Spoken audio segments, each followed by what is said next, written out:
Car party సభ్యత్వం ఈసారి ఆన్లైన్లో చేయబోతున్నామని మొన్ననే కేసీఆర్ సారు ఎర్రవల్లిలో మీటింగ్ పెట్టి చెప్పిండు కదా.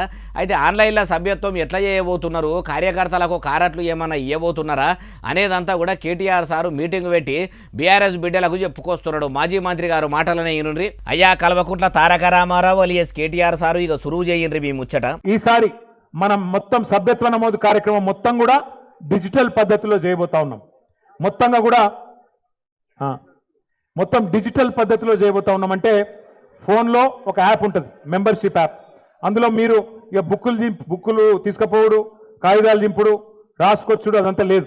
అగో మరి ఏమున్నది సార్, ఇప్పుడు డిజిటల్లో ఎట్లా సభ్యత్వం నమోదు చేసుకున్నాడో ఎట్లనో చెప్పుండ్రి. బూత్కి 2 చొప్పున మళ్ళీ బూత్ లెవెల్ ఏజెంట్లకు మరి సెపరేట్ శిక్షణ కార్యక్రమం ఉంటుంది.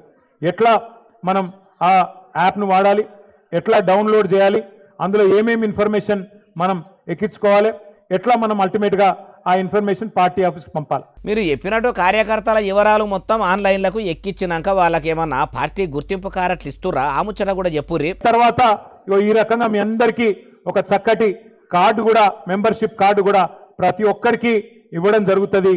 ఇది దయచేసి మీ ఎమ్మెల్యే గారి ప్రతిపాదన. ఇది ఇప్పుడు సభ్యత్వ నమోదు కార్యం చక్కగానే చేస్తుండ్రు, కానీ అట్లనే మీ కారు పార్టీ సభ్యత్వం తీసుకున్నోళ్లకు ఒక గుర్తింపు కారటే కాదు సారు, వాళ్ళ కుటుంబంలో ఉన్నోళ్ళు అందరికీ ఇన్సూరెన్సులు, ఏమన్నా తక్లీవులు అయితే వాళ్ళ కుటుంబాలకు ఆసరా పార్టీ నుంచి ఓ 10 లక్షల రూపాయలు, నిల్వనీడలేని పార్టీ కార్యకర్తలకు డబుల్ బెడ్రూమ్ ఇండ్లు కూడా అధికారంలోకి వచ్చినా రాకున్నా పార్టీ పైగా ఖర్చు పెట్టి సవలతులు చేపిస్తే చాలా మంచిగా ఉంటుంది. కార్యకర్తలను ఆదుకుంటారని కాయిస్గా పబ్లిక్ కూడా మీ కారు పార్టీనే కాంతారు కావచ్చు. అట్లా చేయాలనే ఆలోచన ఉన్నదా లేదా అంటారు ఈ ముచ్చటిన్నోళ్ళు.